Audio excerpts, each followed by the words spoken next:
A lot of people don't think about retirement because they can't think about retirement because they're thinking about right now because they're not surviving right now. Evidence now that it was all bullshit, and people still buy it, man. And like, we're gonna get called out for saying it's bullshit. A plane crashed into towers that at that time I had no idea what I was looking at. I just knew that chaos was happening in the entire school, awkward silence, and just teachers Kids getting pulled out left and right. Yeah, people are trying to make it in college, right? They're trying to do their thing, gaining all this debt. They have massive drug addiction, and then we walk right into the #1 recession since the Great Depression. 2008. What's going on, everybody? Welcome to the Doubt and Devotion podcast. I am your co-host, Billy G. What's going on, guys? I'm Jared. In today's podcast, we're going to be talking about millennials. We didn't even really have time for a midlife crisis because our whole life has really kind of been a crisis. I feel like I have had multiple crises since being a young child all the way till this point. And I feel like a lot of millennials can agree with that. And we're going to go over some of them, that have happened broadly to our generation. How do you feel about that, Jared? Yeah, I mean, I think that especially since I would say middle school even, right? Like that's really where it kind of started. Yeah, being in middle school, and I remember our teacher rolling in that old school TV on wheels to see a plane crash into towers that at that time I had no idea what I was looking at. Yeah. No idea. I just knew that chaos was happening in the entire school, awkward silence, and just teachers Kids getting pulled out left and right. Yeah, being like super discreet, but at the same time very obvious that something serious was going on. Yes. And I just remember my whole day was just like really weird. I remember getting on the bus that morning, and I don't know, it might have been Manuel, but somebody turned to me and was like, "Hey, I heard a plane hit the World Trade Center." Because by that time it was like 9 a.m, because middle school started at like 9:30 or something. Yeah. And I remember like thinking to myself, like, what's the World Trade Center? I had no idea. And in my mind, I think of like a little prop plane, like hitting a little building. I didn't really I was so young and innocent, I didn't really understand. And when I think about like my life up to that point, I don't really remember any like massive thing happening. Like I remember Y2K was kind of a big deal. I remember people were kind of scared about that. Yeah. I remember asking my dad, like, what's going to happen when the year 2000 happens? And he's like, nothing. Everything's going to be fine. Everybody hypes this stuff up all the time. He's like, the world is always ending. Yeah. And it never goes anywhere. That's how it feels. But when 9/11 happened, that was like a turning point For sure. in our generation's lives. Now, granted, it had a humongous impact on our entire country, everyone who was alive at that day. But I feel like for us, man, we were at a very vulnerable stage in life. We were in that weird middle school years where like puberty is kind of starting to set in. You don't really know what's what. You're kind of weird about yourself. You're weird about society. And then all of a sudden I'm being told that terrorists are trying to kill us. Yeah. And I don't know what a terrorist is. I don't know what the World Trade Center is. Yep. I'm watching people jump out of buildings. Yeah, it was really messed up, man. The fact that we saw that at that age. Yes, it's messed up. I completely agree. And you think in your head, like, bro, there was 100 people on that plane. And it disintegrated into that building. But the people jumping out was like it was next level. Horrible. Yeah. Horrible. But I'm same position. I knew nothing about what it was. Yeah. I didn't really fully understand the gravity of it. Yeah. And that's in a time frame where like you're some of your most forming years, that's where it was probably the first time a lot of us felt unsafe. Yeah. Like I felt pretty safe. A lot of uncertainty. Growing up. Like my parents, I can't speak for everybody, but we were very middle class. My parents were good people, man. My dad was a police officer. My mom was a business owner. Yeah. We had food on the counter every night. Like I didn't have any like real stress. And my biggest stress was like social with like other kids at my age. But that was the first time I noticed like they were really concerned. Yeah. You felt what I mean? You felt a shift. Yeah. And like I remember my mom like watching TV and like all of a sudden George Bush is talking about we're going to war with Iraq and like, and I'm just thinking in my head, like, I don't even really understand what war is. And like, it was the time in my life where I was like, wow, this is like really crazy to witness this happening. And I think back to it, like I imagine that happening now as we're adults. Like we would really understand what that is. You know? I'm wondering what's worse. I don't know. You know what I mean? To experience that. Like be blissfully ignorant of it, or understand fully, Yeah. I don't know. It was definitely, I can't remember how long things felt tense for, but I want to say it was a long time. It was a while, dude. It was on my parents' TV every day. Yeah, and God forbid you had to travel during that time. Yeah.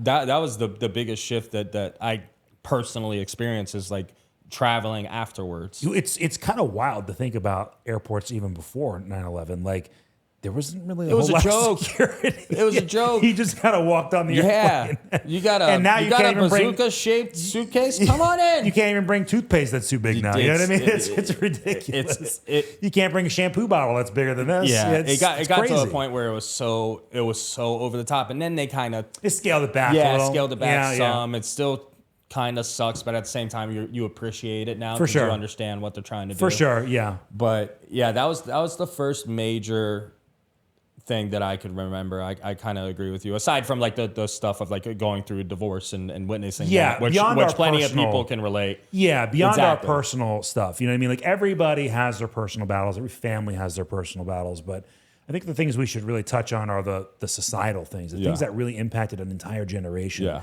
Whether you were on Park Avenue or Park Bench. Yeah. These things affected you, right? Yeah. Outside of that, I would say is another personal experience, but the people that are anywhere that Hurricane Andrew smashed. That's true. That was the first real thing that was made I a was major very young then. Oh, I remember it. I was man. very young. I remember Me coming too. back to my house and like, for those who don't know, hurricanes are we have a season here in Florida. It happens generally through the summer all the way into the fall. And, when they strike, man, they can do some serious damage. I'm curious, Mike. Can you look that up? How many people lost their lives and houses during Hurricane Andrew? Just out of curiosity. Yeah, and that was one that happened to hit our particular area very hard. I mean, I remember it was. yeah, bad. my parents' house was totally flooded. Yeah. Like I remember. Luckily, very, we were very little. We were pretty high up. I think we were on like the third floor or something. Where we lived, and I just remember going on a patio and seeing hail that was like ice cubes, like massive. Yeah, 44 deaths in Florida. Oh, wow. 11 I expected deaths more. in Louisiana. It's more damage. It's more Yeah, property. 3 property deaths in damage. the Bahamas. Yeah. Does it say anything about like Over lost 63,000 homes were we go. destroyed. Yeah, More than it's- 175,000 people were left homeless. Yeah, that's horrible. I remember seeing like the aerial shots. Yeah, that was afterwards, 1992. and it was just like flat land where homes used to be. Yeah. It was bad. But- it's because Andrew was so small and concentrated.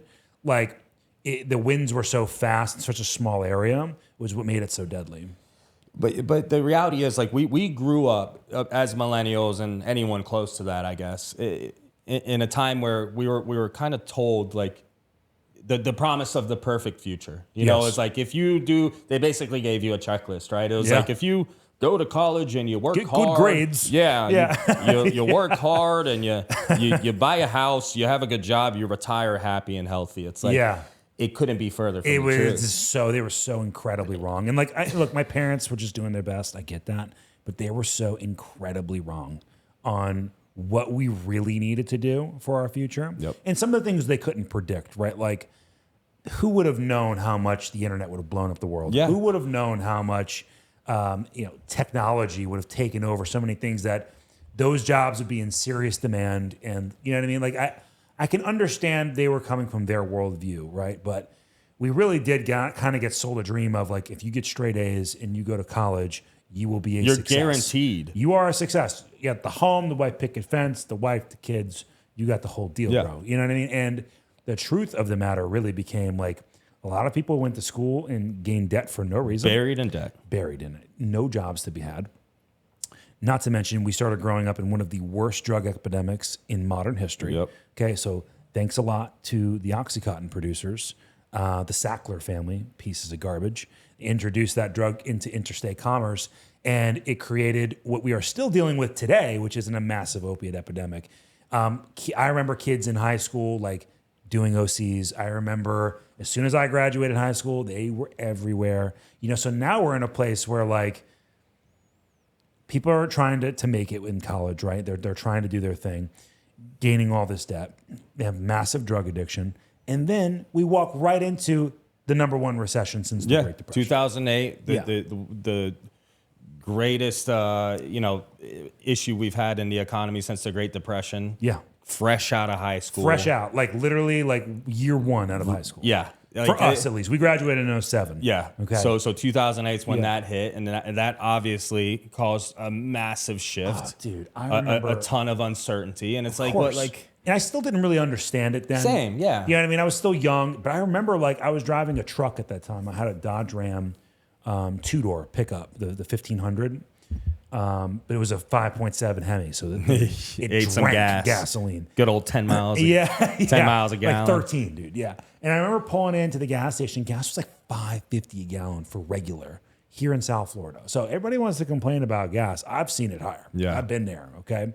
And like, I remember I was like delivering pizzas at that time, and like, my mind was very much in the clouds at those days. I was falling into that drug epidemic that was happening. Like, I didn't really worry about college. So like, I'm struggling to make money and then also like falling into this weird addiction at the same time. Yeah. It was just like a really Perfect storm. horrible thing. You know what I mean? It really was. Yeah. And but all these things, right? All these things that we're talking about, like, again, we're told we're going to have the perfect future if we follow that checklist. And then the reality comes and sets in. It's like you go to college, you get buried in debt, you get a degree, you can't get a job where that degree is focused on. Yeah. Then everything becomes delayed, right? Yeah. You can't get a house because you can't afford it. That delays you being able to buy a home and start a family. It delays marriage, it delays having kids, it delays our entire life. Yeah. And that's why I'm curious to know, actually, Mike, if you could look that up, like, I'm curious, like, what the average age is nowadays for people to have kids and get married. Because I know before, Pretty sure it's around 30 now, but I'm gonna look it up just Because Yeah. I remember girls like, just graduating high school, having kids. And Yeah. like, they were in like their late teens, early 20s. but I also feel like those were oopsies. For sure. They You know were what I all mean? Oopsies. So Yeah. I'm talking more like the plan. planning. Yeah. Okay. Yeah. I see that. I'm curious because I can understand I would assume that Mike's right. I would assume it's 30, maybe even later. Yeah. I think it's only becoming later because people can't afford it. For sure. And that sucks. It does suck. Like I always told myself, I thought myself that I would have kids way before I did.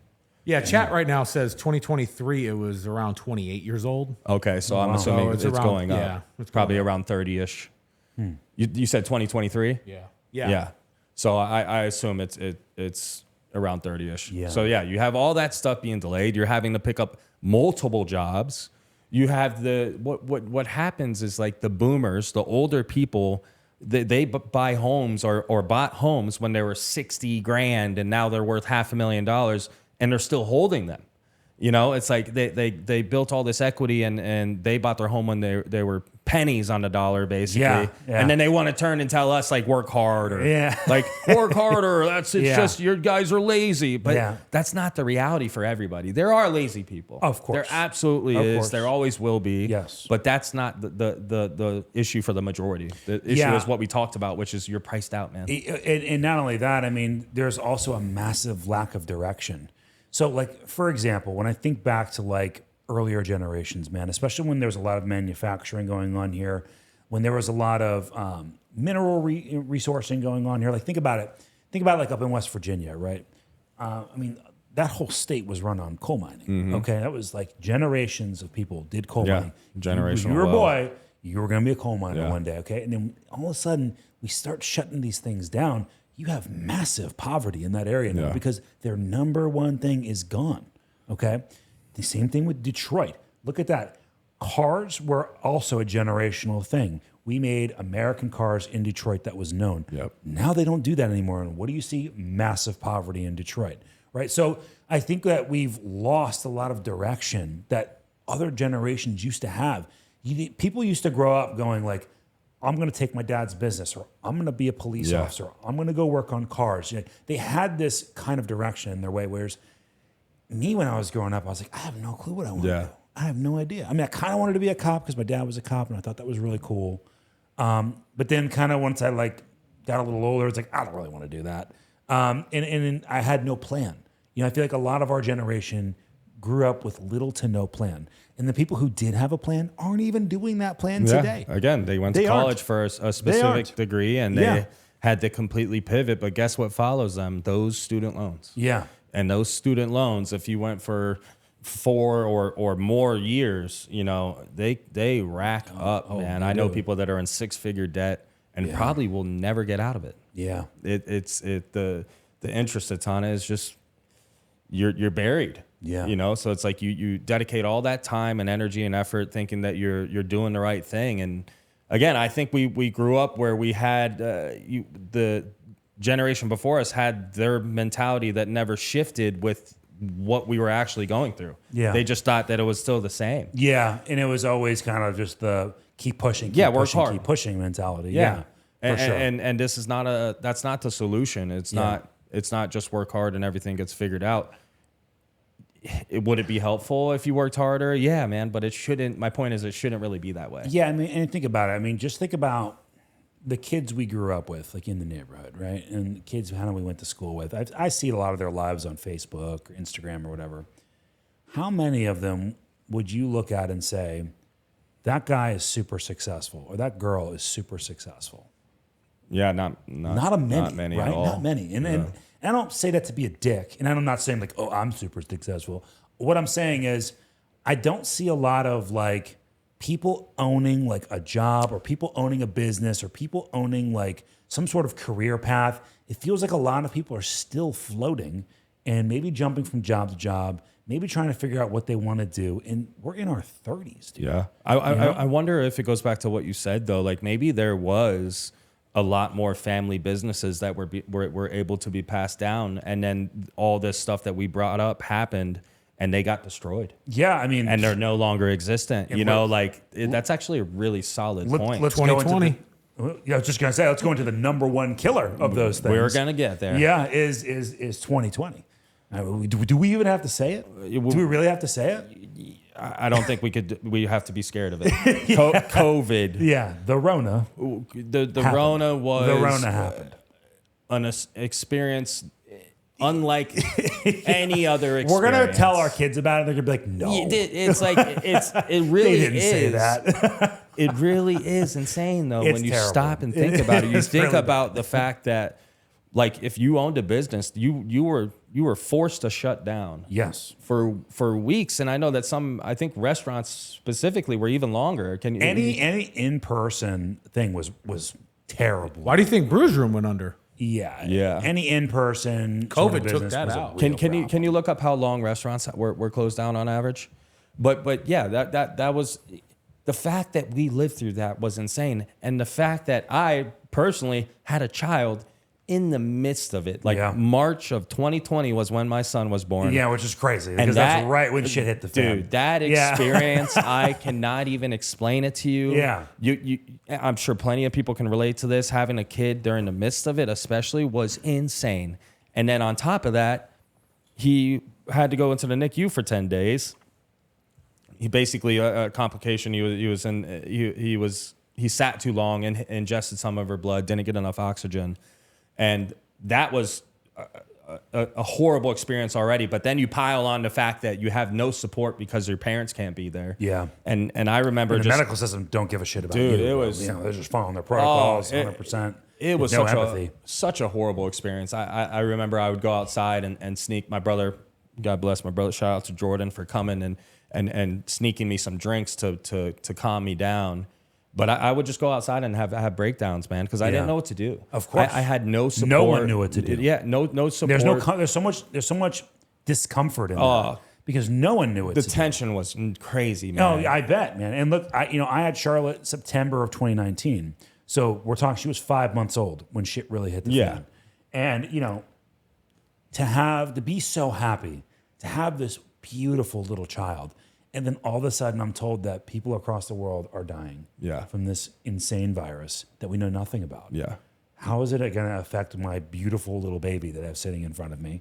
Can she die from it? Yep. Can I die from it? Can my wife die from it? We became overly paranoid. Oh, my God, man. And I was already kind of paranoid already because, they say like postpartum with women, there's a male side to that 100%. too. Because I totally had it, man. Like I totally had like postpartum anxiety or depression when it came to Charlotte. Because your whole life changes, man. They hand you that child and like every cell inside of you changes. Mm-hmm. Your thought process changes, at least for me. And like, I was like, man, I got to do everything I can to protect this child, So now we have that bomb dropped on us. Yeah. It's like, holy shit, man. Yeah. Like what happens now? And we're holed up in this crappy little apartment. I don't know what to do. Nobody knows what to do. Trump's on TV shutting the world down. Yeah, dude. It was just you're brainwashed to like you step outside, you die. That's how it felt. That's how it felt. Like you go to get groceries and hazmat suit, Yeah. and a mask, and Yeah. and you have the little stickers, which is so laughable. It really is now. It's like the little stickers that separated people in the line Yes. to make sure they were Put 6 you feet back. 6 feet apart. And at that time they listened, but then as time goes by and we start to Man. realize like this is Yeah, and then Publix had the arrows. You could only Yeah, go one only- way down yeah, the aisle. directional, yeah, Directional Only one way arrows. down and the people aisle. would Yeah. get pissed if you broke that rule. Oh man, Oh, dude, and God forbid you have your mask like right here. I man. got to a point where I was purposely doing it and just irritating Because people. look, I knew, and I'm just gonna say it, man. I knew the mask was bullshit. bullshit. Yeah, it was yeah. bullshit. And I had somebody try to explain it to me, like, oh, some kid tried to explain it to me this way because I used to get in debates about this with the guys at work. He'd be like, well, think about if you just pissed on the ground, right? It's everywhere. And he goes, if you put your pants on over it and piss, the piss is all over the pants. Solid and not on the comparison. ground. I'm like, bro, that's it. That's the best you come up with. That's it. That's solid. Wow. Wow. and like just the abundant hypocrisy of everything that was told to us and then backtracked on and then told again. It was just ridiculous. Okay. And It really made us look silly, man. It did, man. It did. And like you still have people today who still believe it, even though blows my mind. Even though- that I'm still seeing people in masks, man. even And I'm though so there sorry is- if you're that guy. But there's you're a dummy. evidence now that it was all bullshit. And people still buy it, man. And like we're gonna get called out for saying it's bullshit. That's okay. I don't care. I'm I don't okay care, with man. that. If you really believe that that's the way it was and it went down exactly how they said it went down, I got some ice to sell you in Alaska. Yeah, bro. You know yeah. what I mean? I really do. I'm sorry if I drive past you on 95 and you're in a car by yourself and you're wearing a mask. It's the problem. I got some things to say about Swear to you. God, true story. I was on my way home today in my neighborhood, lady by herself walking a dog with a black mask on. Unbelievable. I promise you, right hand up. It's so funny, like And I was dying laughing in the car, and I don't do it. I wanted to film her and be like, "What is going on?" And like the People still masks wear are masks. a cultural thing over in Asia. So yeah, they've been she wearing wasn't that's the Asian. norm. Yeah, they've been wearing masks for like decades. over Yeah. there, you know what I mean? So like, I don't know. Were they trying to like incorporate that culture here? You know what I mean? Like, I don't understand. I have no idea. don't But I understand, remember trying to like keep busy, so I was going to try to buy a bike, and we man. became the most active people on the planet For suddenly. real, yeah. Dude, there Yeah. was no bikes to be found. There's for no months. weights, no weights. There was no toilet paper. Let's talk about that. Paper Those towels. morons. Yeah. Dude, the people that Rough. were loading up, like, I get it. Like, you need to stock up, but you're a prick if you get a whole shopping cart full of 900 rolls of toilet paper. You're a dickhead. Yeah. Like, Yeah. that's a little over the top. Yeah. And then you screwed all of us. Like, Yeah. all the ones that were just trying to have a normal amount of toilet paper. Like, that's such a. Again, it's so silly to think back and think about how intense things got. And not only how intense it got with, us versus what's being told to us, but us versus each other. That's what I mean. Because then you have like the camps that started, like the ones who are skeptical and the ones who believed That were every all single in, sentence. You know what I mean? And then like, God forbid you ask a question. The other side would just crucify you for ripped. it. You know what I mean? Yeah. Like, trust the science, and you're an idiot. I'm like, well, I'm just trying to figure out if this is legit or not. Yeah. You know what I mean? Yeah. Like, No, I you just can't question. Why? No.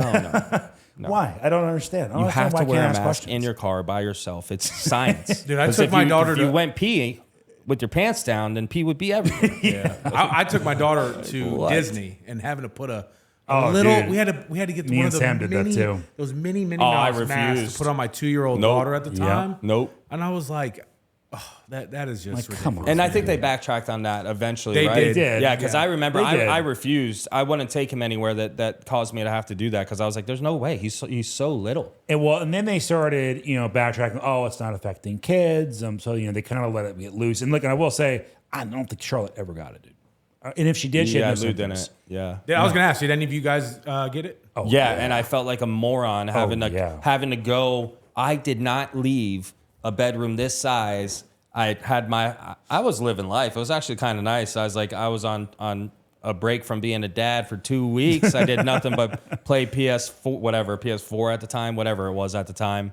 And then eventually it got so boring because I think I had to be in there like 10 days or 12 14 days, 14 bro. days, man. But I felt like I don't know, like a leper, dude. Like passing, she would like slide me bags of food that got DoorDash through a crack. I'm like, I just felt like a straight up leper. The first time I got it, I got it early on. I got it in like June of 2020. Yeah, I got it pretty early too. And I remember I was going through like a fish phase. Like I was trying a bunch of white fishes for bodybuilding. So I was like, all right, my next prep, I'm going to do a lot more fish.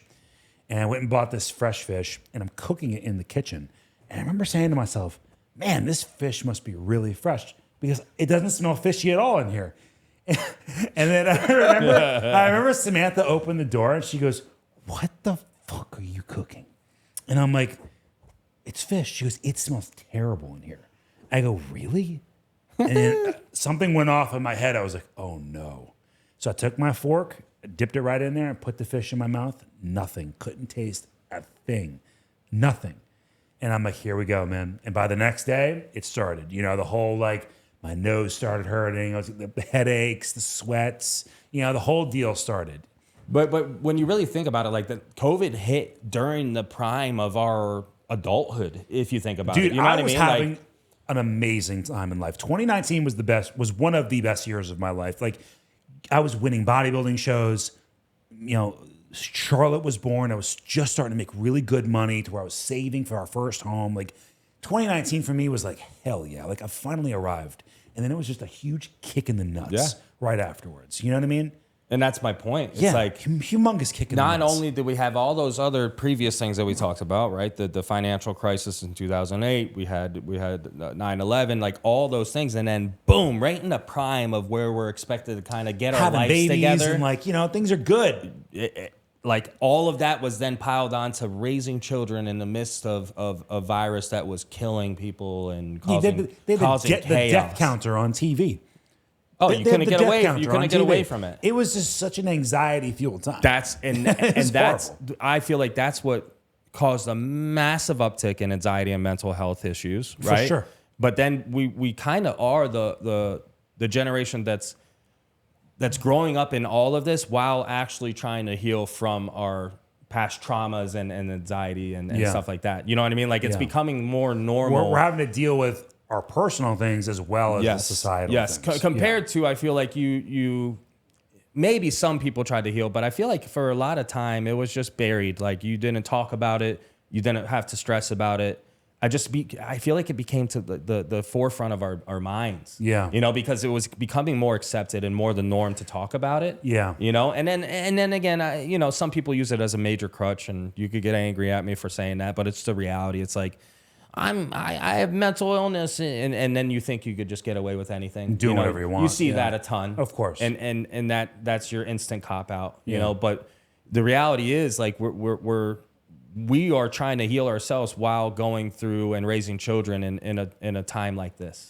And I think too, something that we need to also speak about is the political landscape. I mean, we are in tumultuous times, bro. You know, I mean, we talked about this before, but like, think about when we were young. Like, I remember watching a debate between Barack Obama and Mitt Romney, and they came out and they shook hands and they were super nice to each other. They were like, "Oh yes, sir. You know what? I respectfully disagree." And now it's a WWE episode. Watching politics now, and like, it's not only them up there; it's all of us too. We have left versus right, and it is so heated in this time. Yeah, racial tensions, and that's all tied into the political stuff, and genders and like. Oh my God, it's just like, it feels like we're fighting everything right now. You know what I mean? Like every topic is up for major debate on the political landscape. And it's so frustrating that like, that's another layer of anxiety and stress that's added to our lives that it shouldn't be all that big. And the reality is it shouldn't be all that big. We already know that they want us divided. Of course. Right? That's a massive benefit. If we're divided, it's much easier for them to control us. Yes, but in the way they do that is by making everything political. That's my point. You know what I mean? Like, it's all you see on the media. If some tragedy happens, it doesn't mean a political view was tied to it. But there always is one. You know what I mean? I mean, granted, there are some ones that are absolutely political. CK. I was gonna say, can we say that one? Probably not. Absolutely political. You're blind if you don't see that one. But That just goes to show that you can't have a difference of views, or else you're going to be publicly executed. And that's part of what I'm saying. Like we have to live our lives with that kind of pressure, fear, and anxiety, and fear. Like there are so many people who are scared to speak their truth because they're worried that they're going to get slaughtered in the court of public opinion. Yeah. You know what I mean? And it's messed up, dude. On top of dealing with your own emotional stuff, your own family stuff, raising your kids, trying to make enough money to live. I mean, come on, dude. After a while, it's just packing on. That's the point, right? Like we don't have time for a midlife crisis. Our entire life is crisis. It's just going to be a crisis from day one. It's the norm for us. Yeah, and that's really crazy to think. You know, like you have people that turn 40 and buy a Corvette, and that's their midlife crisis. Our life is our crisis. Yeah. Our entire life has been crisis. Yeah, and then right after COVID, inflation goes out through the roof. I mean, it's one thing after another. Every time something seems like it's going to pass, something else comes up. I mean, when we're in the midst of living in one of the most expensive eras in our country's history. You know what I mean? And like trying to figure out like how to be happy and make it at the same time. You know what I mean? Because I think that's one of the biggest struggles of like our generation in this moment is like, how do I be comfortable but also be happy? Yeah. You know, because look, man, you could spend your whole life trying to be comfortable and not really be happy. Exactly. And die, and what's it matter? Exactly. What'd you work so hard for? You know what I mean? But what's sad is like, yes, you have that. You have the point of success that people want to be like rich. Yeah. Then that's different. But I agree. What I'm trying to say is like, you almost have to work 2 times as hard no matter what just to be able to purchase a house. You know what I mean? Yeah, it's not like we're that's what we touched on in the last episode. But that's my point. Is like we almost don't have a choice. If you want to be a homeowner, you have to work 2 times as hard. And if you have to work 2 times as hard, how do you have the time to be happy? Yeah. Because the time is what you need to be me. And that's my point. Right? Yeah, that's my point. It's the balance. Like how do you find that balance? And along with, you know, all of the other things that we're speaking about weighing on a person. You know what I mean? It's a lot, man. It's a lot. And like I don't know, I understand, you know, why we need to have like June is Men's Mental Health Awareness Month. I understand why we need to have things like that, man. There's people, you know, self-delete every single day because they can't deal with these pressures. The pressure's crazy, man. About. You know, and the majority of men don't feel comfortable enough to even talk openly like this. Yeah. They don't feel comfortable talking about how vulnerable they feel or talking about the personal things in their lives on top of all these societal issues. And it's like, you know, I mean, then you have people who are, you know, literally killing other people over beliefs, over words, over what I think is different than you. You know, it's a tough spot to be in for where we are in life because we're in our years now where like we're in the building years. Like these are the years where like you've got young kids prime time who are gonna grow up. These are the only times you're gonna have with them young. Okay. And providing for your own future. We have parents who are getting older that you're gonna have to start taking care of soon too. It's a weird time in life, period, but it's made even harder with all these other things added to it. And I guess that's the point. Is like when do you come to terms where maybe you have to accept that owning a home is maybe not a reality if you want to have that time to be happy with your family? Yeah. I think that's a crappy question. It's a personal decision you have to make, you know. But at the end of the day, I mean, you know, I look at Samantha, right? Like Samantha lived like so carefree. Free spirit. Carefree, man. Like, man, she didn't worry about tomorrow at all. Yeah. Is she, you know, and you know, obviously her life ended way too soon. Yes. And it's like, did she do the right thing though? Like living so free? She lived as free as she wanted to. All right. And what if she had spent the majority of her adult years more like me, where I'm more worried about the future, stressed out, trying to save every penny, trying to balance things out. She just lived, man. You know what I mean? Like, maybe she had it right. You know what I mean? I don't know. Oh, listen, if I had a button that I could switch, and I could give a shit, I would tough, press man. that button. It's tough right now, dude. Yeah, it's tough. But that's the question. Is like, again, when do you come to terms? Like, because is that really happiness? You having to work 2 jobs and do this stuff that we just talked about, I feel hypocritical, but it's like, the more I think about it, the more I wanna ask it. It's like, is that the right move? That you should have to bust your ass. Yeah. We just talked to Mike about it. You know, like, is that really the best solution for him? Well, I think it all goes back to the dream we were sold. We were told from a very young age that all these things are possible if we worked hard enough. And I think that belief stuck with us. It stuck with us. So I'll give you guys an example. Like, I grew up my whole life, if football didn't work out and you didn't want to go to school, go get a government job. Yep. What did I do? Got a government job. Yeah. And now nobody in the government who started when I did, who didn't buy a house in 2008 or when they were 5, they're all stuck not making enough money to own a home. But I was told my whole life. I had uncles and a bunch of uncles that started in the early 90s, built a great life. Yeah. Mom stayed home. You know, they had a house, 4-bedroom house, 2,000 square foot, pool, went on vacations, 2 cars. Can't do that nowadays. And I'm in it. So, like, I see a lot of the salaries from now compared to back then. Yeah. Inflation's up 800%. Salaries are up 30%. Yeah. Yes. That's the issue. That's the problem. And we were sold that. I was told that my whole life, and that's what I did. Yeah. You know what I'm saying? And I'm still now doing it. I have to do a side hustle. So how do you feel as I'm asking that question? Not to it mess gets you up, frustrating. I'm happy. Like, I own my place. I own a condo. I just wish it was a little bit bigger. It's frustrating sometimes, but like, it's paid off.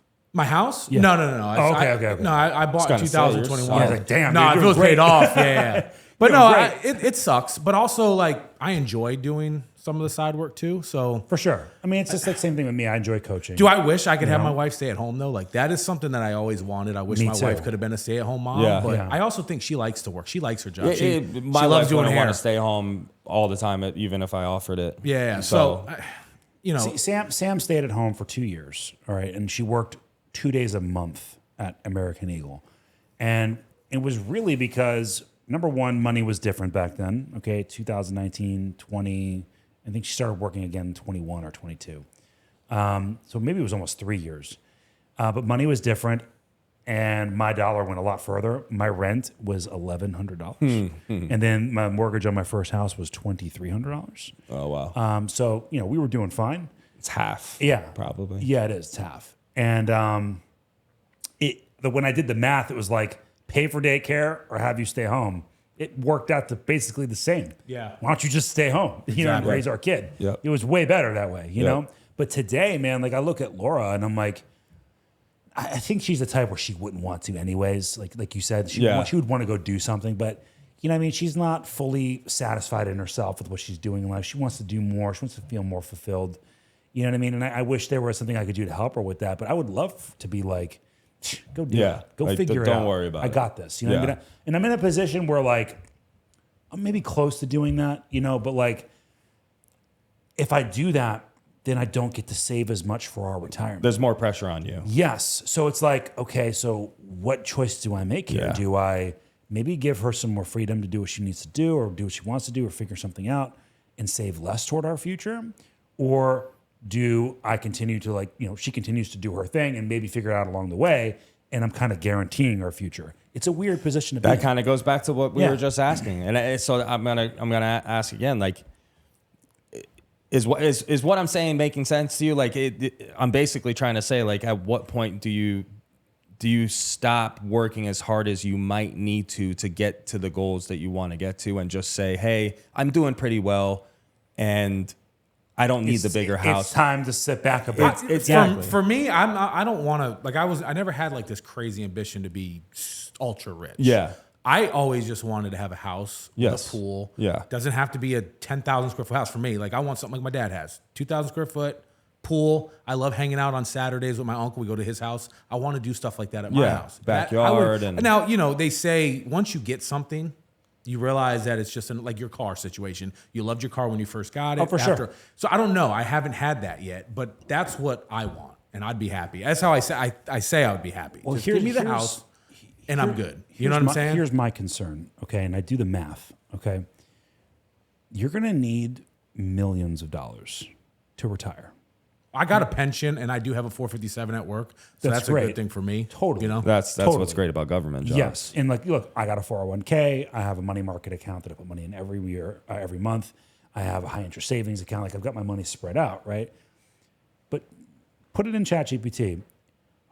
How much money do you need to have saved by 65, which is the normal retiring age, to live comfortably? And ChatGPT may assume that your house is paid off at that time. Tell it to not assume that your house is paid off. Because I'm going to tell you right now, the number is staggering. It's way more than people are thinking. It's in the millions. You're going to need millions in order to do that. But I think a lot of people don't realize what money... It scares me to hear that. 100%. Yeah. But again, a lot of people don't realize what money invested can do for you over a long term. Compounded interest, You'd absolutely. be surprised. Oh, I know.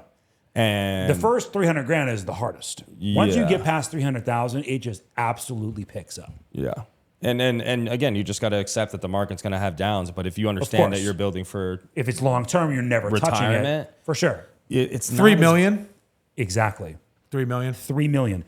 It says 2 to 3 million So let me ask you without something. having your house paid off. And this is, do you think most people are on pace to have $2 to $3 million?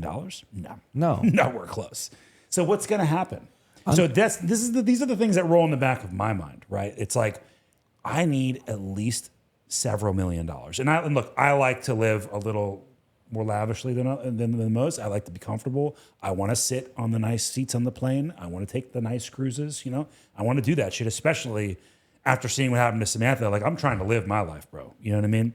So like, that's what plays in my mind is I'm constantly trying to put as much money away as I can while enjoying my life, while making as much as I can. It's a hard balance. But again, I think people need to invest way earlier to be able to do these types of things. Yeah. And I started late, dude. I started in my 30s. See, a lot of my money is in assets, which is, same in reality. If it's real estate, then exactly. You're fine. Like this property of alone, course. You're fine. I'll be fine. But I still think about that stuff, because I want to make sure that not just for us, for Luca, man, I don't want him to have these same stressors that we have. Yeah. I talked about this before. Yeah. I don't want him to be a trust fund baby or be spoiled or anything like that. But I do want him to have a lot less stress than we do.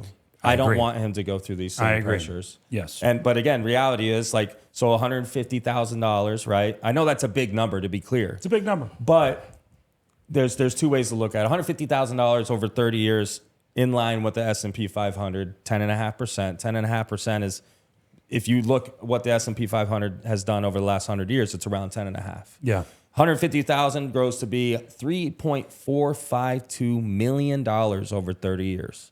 And again, I understand that's a large number, but people also don't realize how fast you could get there if you're just a little bit more realistic with your money. So is that 150,000 not touching anything with no an extra investment? No extra investment.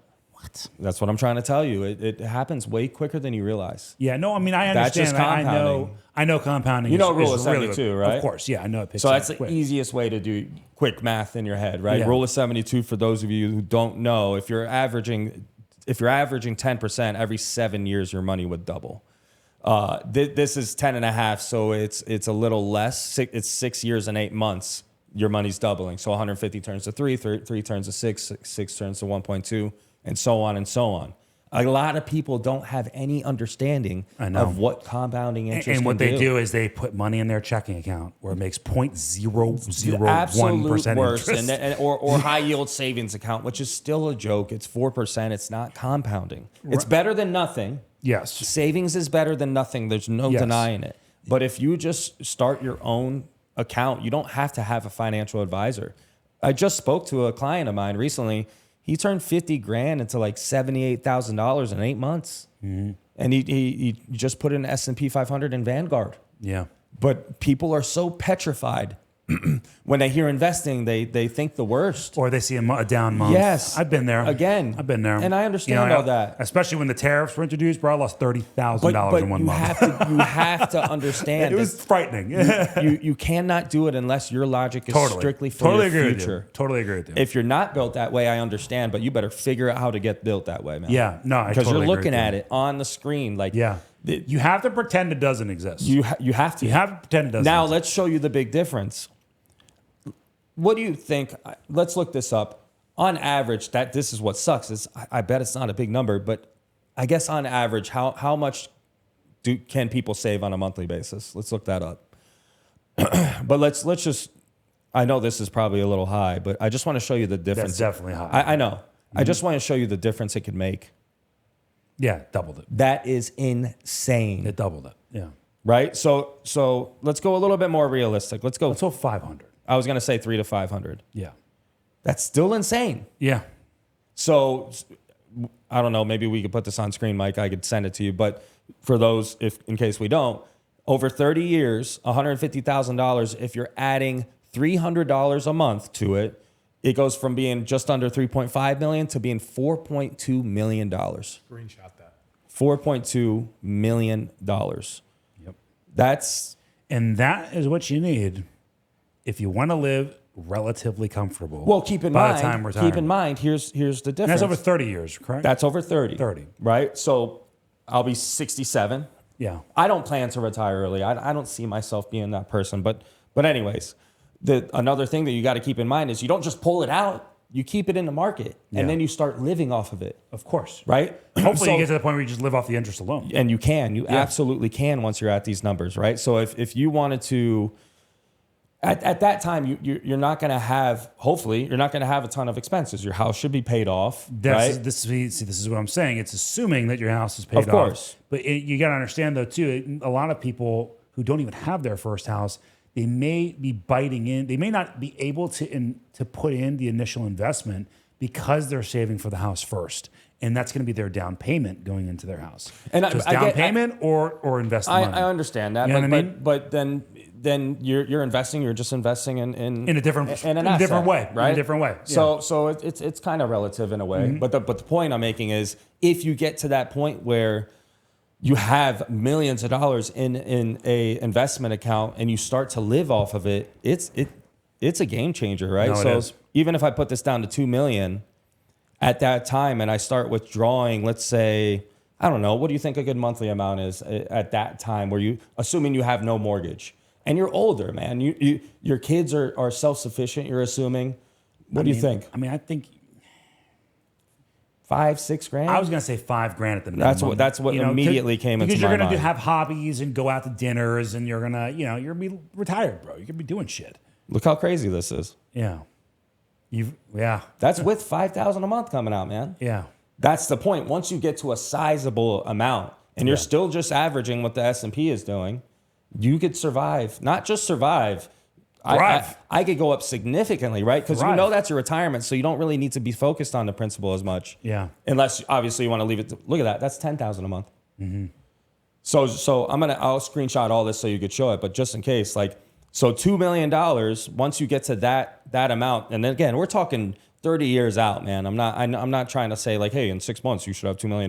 We're talking retirement. Yeah. So once you have $2 million in an account that's invested in growing and compounding, you can take $10,000 a month every single month for another 30 years, which we're not living that long anyways. Definitely not. Right? So maybe. I guess 97. Medical might be at a different place in 30 years, That's true. But again, you could leave it to your family. For sure. Yeah. So over another 30 years, you could take out $10,000 a month, and you could, at the end of that 30 years, you're at over $20 million. Yeah. It's pretty crazy. Yeah, no, it is. Right? Yeah. So that's the thing that we need to be focused on, I feel like, as millennials, is a lot of people don't think about retirement because they can't think about retirement because they're thinking about right now because they're not surviving right now. Exactly. So I understand all that, but what I'm trying to say is it doesn't need to be some insane amount that you're putting aside if you're putting it into something that's growing. Yeah. Right? So understanding that you don't need to have a financial advisor. You could go open an account on Charles Schwab or whatever Fidelity. You want. Buy S&P 500 as much as you can. Buy Vanguard, buy stocks that are blue chip, that have been around, that are stable, set it and forget it.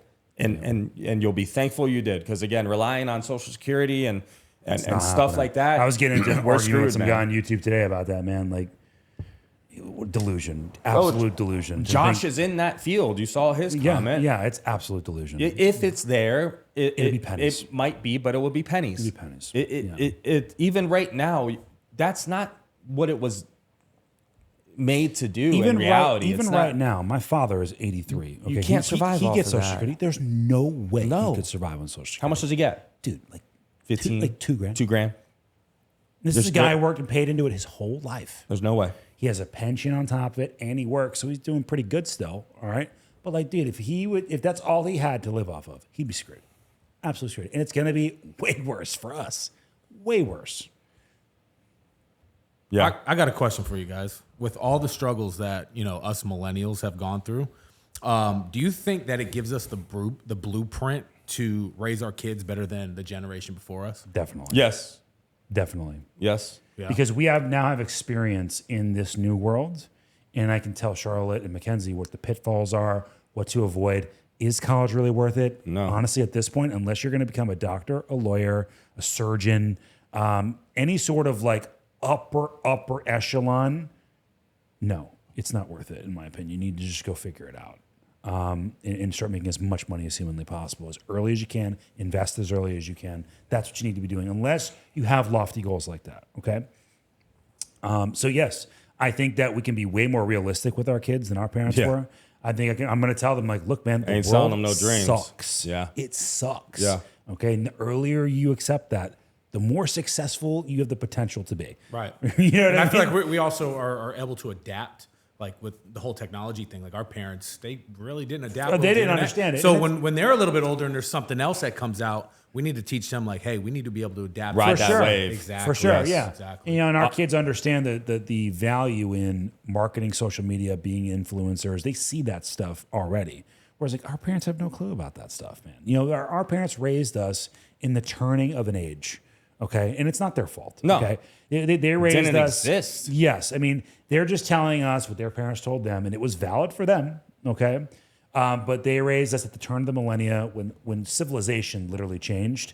So we are, and now actually have been grown up in that new civilization. We're able to pass these things on to our kids. Way We've more lived efficiently. through literally every type of crisis. Yes. So we Yes. have experience in every type of crisis. You know what I mean? So yeah, I absolutely think that Dude, we my have. parents still thought rent was like $1,000 a month. Yeah. Up until Oh a my couple God. years ago. Oh my God. Yeah, they're clueless. You know, if you're not keeping up with the times, you have no idea what this experience is like for us growing up in this. Yeah. And don't get me wrong, man. I'm petrified to know the world that they're going to grow up in. Yeah. But I'm confident that I have the tools to help them, like to give them the best odds. Yeah. You And know? that's why I think us raising our kids the way we need to now is going to be better for the future. Yeah. Because the kids nowadays, they're wild. Bro. Well, dude, it's on them, man. It's on them to fix a lot of these problems. Yeah. And that And- sucks to say. And it starts with us, though. And truthfully, 100%. starts with us. And truthfully, it's 100%. on them to figure it out too. Like every person has to go through the figure it out stage. Okay, where like we can only teach them so much. Yeah. I can only provide you with so much safety, security, all these things. To where you're going to get to a point as an adult where you're going to fly, little bird, fly, and it's up to you to make sure you don't fall. Okay, every person has to go through that. Without that, there is no inner drive to be better. You know what I mean?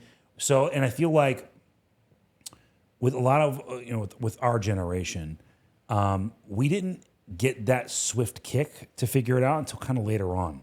At least I know I didn't, right? Like, I didn't really get that whole, like, hey, go figure it out thing till like my late 20s, right? I wish I would have gotten that in my early 20s.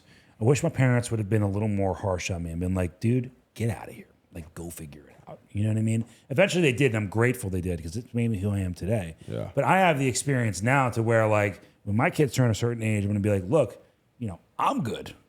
And I always got your back, but you have to go figure this out for yourself.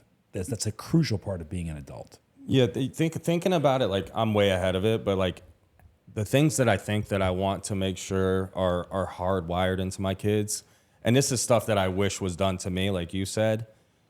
even something as simple as talking to as many people as possible. Mm-hmm. And I'm going to do that at a young age. Obviously, if they're super young still, with me monitoring, I'm not saying go talk to every stranger. Yeah. But like, dude, like even still, that's one of my biggest. Yes, but that's one of my biggest problems is I am not comfortable in speaking in front of people, and that's not a good thing, man. That's so major. Like just making them do that, and they're gonna hate me for it at first, but they will be so thankful that I did it. Yeah. I don't know how I'm gonna do it, but like if I could get it to a place where they're speaking in front of a group of 20, 30 people, dude, that is so massive. Yeah. And I'm not gonna force them to go to college. I'm a little bit torn on it just for the experience. Just the experience, not because I think. Depends on the kid, man. It depends on the kid and what they want to do. You know, it's hard to give absolutes. I don't even fully agree with like a lawyer because it's so saturated. Yeah, it really is. The amount of attorneys that I personally know is absurd. Yeah, and it's because they all shifted their degrees because they're like, well, that degree I initially wanted is not doing anything. Yeah, Let me just go into something degree isn't going to go very far. So it's only going to become more saturated, you know, and the likelihood of him wanting to be a doctor, although I would fully support that. I think that's an amazing career, not just because the money, but the aspect of it. You know, like I'm absolutely going to push him towards sales, 100%. I'm gonna tell him that I'm gonna recommend he gets as many internships as he possibly can, whether they're paid or unpaid. Like I'll help him float the bill until he makes money. I should say them, multiple he's, because I'll have three boys. That's true. Yeah. But keep talking like you only got one. Yeah, I know. But I would love, obviously, to be in a position that I could just pass the business down to him. But I'm not going to force him to do that. If he doesn't want to take over one of the businesses, I'm not going to do it. You know, our kids are young right now, so like we have to kind of watch their personalities. Yeah. So Mackenzie is the oldest out of all of the children that we're speaking about, and she's 11. And I can already see like the things she likes, things she doesn't like. And she's still in that pre-pubescent area where, like, you know, they whine and complain about everything. But I can tell she loves animals, you know, and I'm like, you should go into, like, helping animals, man. Because, dude, that's cool. You can make great money doing that. And it's a part of your passion. You can love it at the same time. You know what I mean? So that's something she would need to go to school for. What's so amazing that I think that a lot of people don't think about is not only can they get into a career like that, but if they had the personality for it, they could also be an influencer while doing it. I don't know if you've seen this lady. She's a vet, and she has millions of followers on Instagram, and she's amazing. You could tell that she loves her job so much, and she just does simple, you know, goofy videos. Yeah, Mackenzie's naturally funny, so she'd be perfect at stuff like that. I immediately think that she would be good at that. Yeah, she's naturally very funny. So now you have two streams of income from your career path, and it's a career path that you love. Yes. Yeah, I mean, like she's so empathetic towards animals. It's like, man, you have to do something with this. This is yours. That's amazing. Every person has like a God gift, you know what I mean, or inherent gift that's given to you. This is yours. You know what I mean? Like now, this is what you got to hone in on. But that's something we have to keep in mind as parents, dude. Like they have that ultimate opportunity to have two streams of income going into a path that they actually enjoy doing, and that's my point. I want to ingrain that in them at a small age, getting comfortable of talking in front of people. Start talking in front of the camera. Like I'm not comfortable with it, and I should be, and I wish I was. You're getting better. Thanks. I think he does pretty good. No, but in all seriousness, I can't stand it. And in reality, like I need to be good at those types of things. Yeah. You know? So I forced myself, and I have gotten better. If you go back and look at old videos, especially he's had an experience. Like I'm so awkward. You see it when we try to get thumbnail pictures. Yeah. I hate it. I don't like it. So those types of things is what I really want to focus on when you know, teaching them what I think they need to be doing. For sure. All right, folks. So look, I think this was a great episode. Please like, comment, subscribe. If you can relate to anything we're saying, if there's something we missed, like, is there some sort of like disaster that we completely forgot about? Put it in the comment section, man. We need more engagement. Okay, so ring the bell. That way you never miss one of our videos coming up. Share it with your friends. Even if you just watch it for a few minutes, it would really, really be helpful. We do this out of the passion of our heart for podcasting and having these conversations that not enough people are having. And in order to keep doing it, we need some support. So like, comment, share, subscribe, ring the bell. Thank you for listening. Peace out. Bye. Thanks, guys.